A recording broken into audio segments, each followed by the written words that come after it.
नमस्कार दोस्तों, आप सभी का स्वागत है। तो आज हम बात करेंगे आपके रस और रस से संबंधित सभी महत्वपूर्ण प्रश्न। और ध्यान रखिएगा, इसके पहले जितने भी टॉपिक आते हैं ना, वो सभी टॉपिक कंप्लीट हो चुके हैं। आप जाकर जरूर देखें उनको, ठीक है। अब क्वेश्चन है कि भक्ति रस के जो है प्रतिष्ठापक आचार्य इनमें से कौन है। देखिए, भक्ति रस के जो प्रतिष्ठापक आचार्य हैं वो है आपके रूपो गोस्वामी। क्या है? रूपो गोस्वामी, यानी कि ऑप्शन नंबर ए आपका क्या हो जाएगा? राइट आंसर हो जाएगा। तो ध्यान रखिएगा इनके बारे में। अगला है कि अस्थाई भाव की जो संख्या हम मानी जाती है वो कितनी मानी गई है। तो देखिए, अस्थाई भाव की संख्या जो मानी गई है वो आपकी 9 मानी गई है, ठीक है। यानी कि ऑप्शन नंबर डी आपका क्या हो जाएगा? राइट आंसर हो जाएगा, ठीक है। अगला देखिए, रस का जो संबंध है किस धातु से माना गया है। तो ध्यान रखिए, रस का संबंध श्री धातु से माना गया है। किससे माना गया है? श्री धातु से माना गया है। अगला है कि माधुर्य गुण में किस तरह के वर्ण रहते हैं। तो देखिए, माधुर्य वर्ण में जो बात करें वर्ण रहते हैं, तो वो कौन से रहते हैं आपके? वो रहते हैं आपके र, ल आदि कोमल वर्ण, ठीक है। कौन रहते हैं? र और ल जो है कोमल वर्ण होते हैं। ऑप्शन बी आपका राइट हो जाएगा, ठीक है। अब अंतस्थ व्यंजन में जानते हैं वर्ण कौन से य, र, ल, व होता है, लेकिन इसमें से होता क्या है? र और ल होता है, ठीक है, जो कि कोमल वर्णों के प्रयोग का संबंध काव्य के माधुर्य गुण से है, ठीक। अगला है कि आचार्य भरत ने रसों की संख्या कितनी मानी है। देखिए, आचार्य भरत ने रसों की संख्या मानी है कितनी? 8। और 8 कौन-कौन से होते हैं? उनका अस्थायी भाव भी देख लीजिए, यहाँ पे दिया गया है कि श्रृंगार है, रति होता है इसका अस्थायी भाव, काफ़ी पूछा जाता है। हास्य का हास होता है, करुण का शोक होता है। उसके बाद से रौद्र का क्या होता है? क्रोध। वीर का उत्साह, भयानक का भय, विभत्स होता है, ठीक है। विभत्स होता है, ध्यान रखिएगा। विभत्स का क्या होता है? जुगुप्सा या घृणा होता है। और अद्भुत का आश्चर्य। तो काफ़ी पूछे जाते हैं, यहाँ से आपको ध्यान रखना है। अगला है क्वेश्चन कि हृदय में मूल रूप से विद्यमान रहने वाले भावों को क्या संज्ञा दी जाती है। तो उसे जो संज्ञा दी जाती है वो दी जाती है कौन सी? अस्थाई भाव की, ठीक है। किसकी दी जाती है? अस्थाई भाव की, यानी ऑप्शन सी आपका राइट हो जाएगा, ठीक। अगला देखते हैं। अगला है कि प्रत्येक रस में संचरण करने वाले भाव को क्या कहते हैं। तो प्रत्येक रस में संचरण करने वाला जो भाव होता है वो कौन सा भाव होता है? तो वो भाव होता है आपका संचारी भाव। कौन सा होता है? संचारी भाव। तो ध्यान रखिएगा, प्रत्येक रस में संचरण करने वाले भाव को क्या कहा जाता है? संचारी भाव कहा जाता है। और इनकी संख्या पूछ ले तो कितनी होती है? 33 होती है, ठीक है। अगला है, अगला क्वेश्चन है कि विभाव के 2 प्रकार हैं। अब देखिए, विभाव में अवयव की बात किया जाए इसके, तो विभाव के 2 प्रकार हैं। वो कितने हैं? एक आलंबन है और एक क्या है? उद्दीपन, यानी कि ऑप्शन नंबर ए आपका क्या हो जाएगा? राइट आंसर हो जाएगा, ठीक है। अगला देखिए, और अगला क्वेश्चन ये रहा आपके सामने। तो ध्यान रखिएगा, आलंबन और उद्दीपन। अस्थायी भाव के उद्बोधन के कारणों को क्या कहते हैं। तो अस्थायी भाव के उद्बोधन के कारणों को क्या कहा जाता है। तो ध्यान रखिएगा, इनको जो कहा जाता है वो विभाव कहा जाता है, यानी कि ऑप्शन नंबर बी आपका क्या हो जाएगा? राइट आंसर हो जाएगा, ठीक है। अगला कि रावण ने राम में क्रोध नामक भाव जगाया। सही बात सही है। रावण ने जो है राम में क्रोध नामक भाव जगाया। तो इनमें से आलंबन कौन है? तो जगाया किसने है? बताइए, इसमें से आलंबन कौन होगा आपका? तो आलंबन उद्दीपन पढ़े हैं ना, वो रावण होगा। रावण ने जगाया है, जिसने जगाया है वही क्या होता है? आलंबन होता है। और राम क्या हो जाएगा? उद्दीपन हो जाएगा, ठीक है। तो ध्यान रखिएगा, रावण क्या होगा? आलंबन, यानी कि भावों का उद्गम जिस मुख्य भाव या वस्तु के कारण हो वह काव्य का आलंबन कहलाता है, ठीक है। रावण ने राम को क्रोध नामक भाव जगाया है, तो इसलिए रावण क्या होगा? आलंबन हो जाएगा। सात्विक अनुभाव कितने प्रकार के होते हैं। तो प्रकार से पूछ लिया यहाँ पे। तो सात्विक अनुभाव जो होते हैं वो आपके 8 प्रकार होते हैं। कौन से होते हैं? 8, यानी कि ऑप्शन नंबर बी राइट हो जाएगा। देख लीजिए, दिया गया यहाँ पे स्तंभ, स्वरंभ, अश्रु, स्वेद, कंप, प्रलय, रोमांच और वैवर्ध्य, ठीक। तो केवल प्रकार याद रखिए। अब संचारी भावों की संख्या अभी बात किए थे पीछे, कितनी होती है? 33 होती है। तो ऑप्शन नंबर ए आपका क्या होगा? राइट आंसर हो जाएगा, ठीक है। अगला है कि अस्थायी भावों को अनुभूति के योग्य कौन बनाता है। तो अस्थायी भाव को अनुभूति के योग्य जो बनाने वाला है वो है आपका ऑप्शन नंबर डी, विभाव, यानी ऑप्शन नंबर डी आपका राइट हो जाएगा, ठीक। अगला, जो व्यक्ति, वस्तु या परिस्थितियाँ अस्थायी भावों को उद्दीप्त या जागृत करती हैं उन्हें कौन सी संज्ञा दी जाती हैं। तो उन्हें जो संज्ञा दी जाती है वो आपके विभाव की संज्ञा दी जाती है। ऑप्शन ए आपका राइट हो जाएगा, ठीक। अगला है कि आश्रय के चित्त में उत्पन्न होने वाले अस्थिर मनोविकारों को कौन सी संज्ञा दी जाती है। तो इसे संज्ञा दी जाती है संचारी भाव की, यानी कि आश्रय के चित्त में उत्पन्न होने वाले अस्थिर मनोविकारों को कौन सी संज्ञा दी जाती है? संचारी भाव की दी जाती है। अगला है कि निम्नलिखित में से उद्दीपन का कार्य कौन करता है? तो देखिए उद्दीपन का कार्य कौन करता है? प्रेम पात्र की मधुरवाणी, भयानक, वीर या फिर आपका रौद्र। तो इसमें जो कार्य करता है वो प्रेम पात्र की मधुरवाणी करता है, ये उद्दीपन का काम। ठीक है। अगला है कि आलंबन तथा उद्दीपन के द्वारा आश्रय के हृदय में अस्थायी भाव जागृत या उद्दीप्त होने पर आश्रय में जो चेष्टाएं होती हैं उन्हें क्या संज्ञा दी जाती हैं?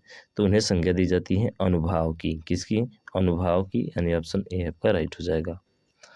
अगला है कि रस के अवयवों की कितनी संख्या है? तो देखिए रस के अवयवों की संख्या जो मानी गई है वो आपकी कितनी मानी गई है? तो ध्यान रखिएगा 7 मानी गई है। कितनी मानी गई है? 7 मानी गई है। ठीक है।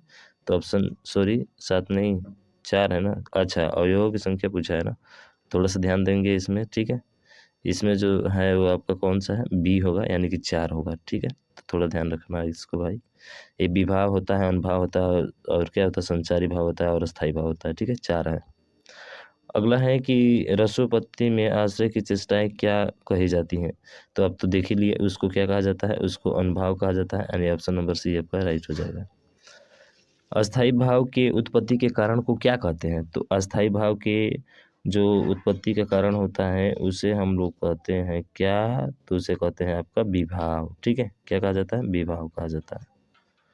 श्रृंगार रस से पूछा गया क्वेश्चन है, तो ये तो सिंपल सा है कि 4 विकल्पों में से सही विकल्प का चयन कर जो बताता है कि संयोग और वियोग। ऐसे भी देखिए ना, संयोग और वियोग किस में होता है? श्रृंगारे में होता है ना, संयोग और वियोग होता है।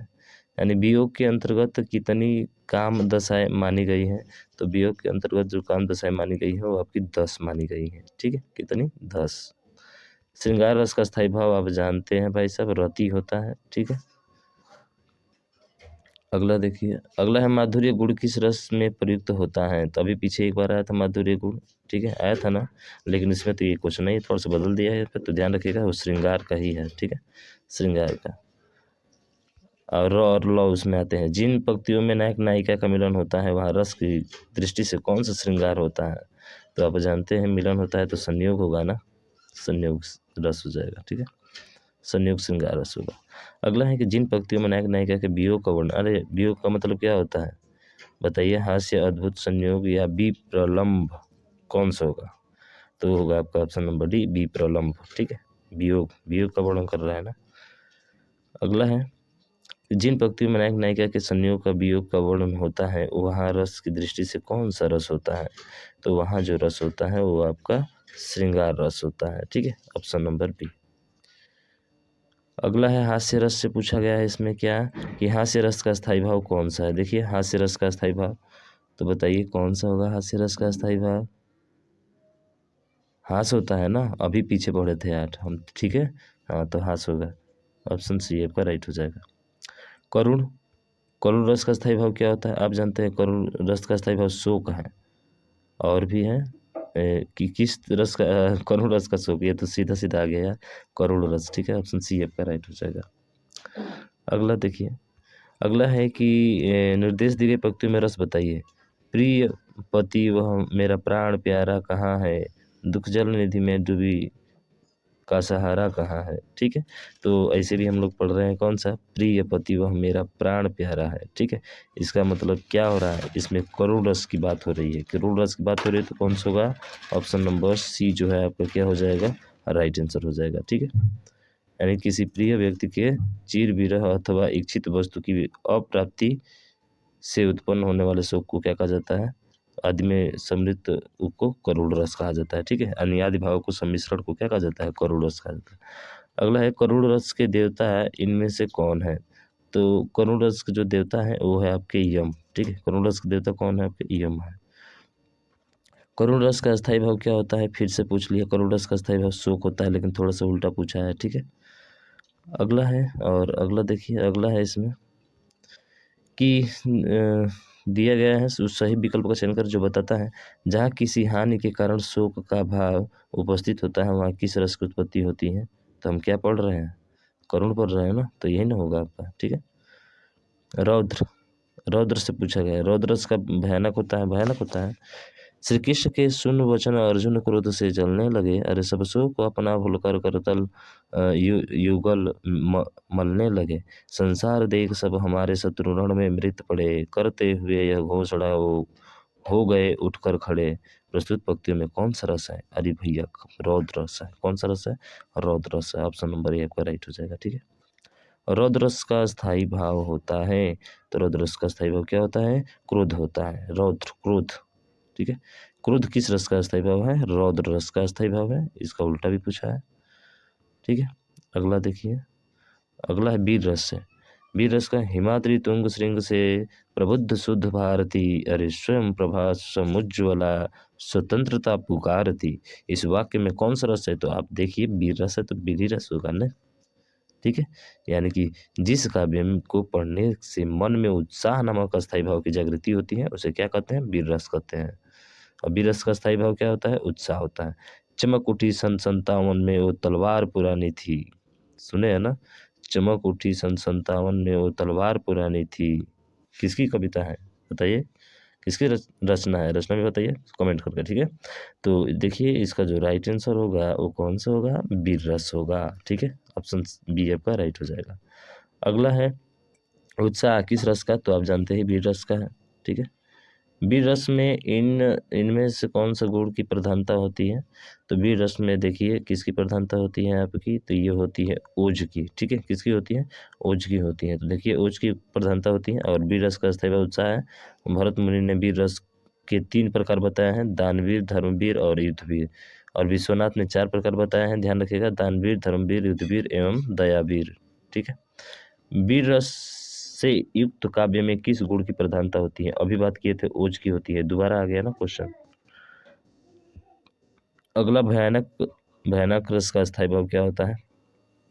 तो भयानक रस का स्थायी भाव अभी 8 तो देखे थे हम लोग, तो आपको तो पता होना चाहिए और याद भी हो गया होगा। वो कौन होता है? भय होता है। भयानक का भय, भयानक भय ऐसे ही दिख रहा है।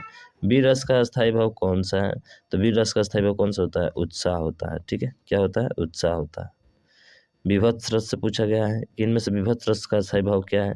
तो देखिए विभत्स का क्या होता है? जुगुप्सा होता है। क्या होता है? जुगुप्सा। ऑप्शन नंबर बी आपका राइट हो जाएगा। रिपु आंतन की कुंडली करी जोगनी चबात। पीबही में पागी मनो जुबती जलेबी खात। कौन सा रस है? क्या पढ़ रहे हैं? हाँ, विभत्स रस है इसमें। ठीक है, ऑप्शन डी आपका राइट हो जाएगा। अद्भुत, अद्भुत का रस वह भयानक होता है ना, अद्भुत। यह देख गगन मुझ में लय है, यह देख पवन मुझ में लय है। अरे मुझ में बेलीन झंझकार सकल, मुझ में लय है संचार सकल। अमरत्व फूलता है मुझ में, संसार झूलता है मुझ में। उपरोक्त में से कौन सा रस है? तो भाई साहब कौन सा रस होगा? अद्भुत रस होगा। कौन सा होगा? अद्भुत रस होगा। ये आपका अद्भुत रस होता क्या है? तो ध्यान रखिएगा, अद्भुत रस का स्थायी भाव आश्चर्य होता है। और व्यक्ति के मन में विचित्र या आश्चर्यजनक वस्तु देखकर जो भाव उत्पन्न होता है ना, उसे अद्भुत रस कहते हैं। अब देखिए कबीर की उलटबासियों में कौन सा रस जो है प्रमुख है? तो ध्यान रखिएगा अद्भुत रस है कबीर की उलटबासियों में। ठीक है, अद्भुत रस के देवता इनमें से किसे माना जाता है? तो अद्भुत रस के जो देवता माना जाता है इसमें, वो माना जाता है आपके गंधर्वों को। ठीक है, ऑप्शन ए आपका राइट हो जाएगा। विस्मय रस का स्थायी भाव क्या होता है? तो देखिए विस्मय रस का जो स्थायी भाव होता है वो आपका अद्भुत होता है। विस्मय का अद्भुत।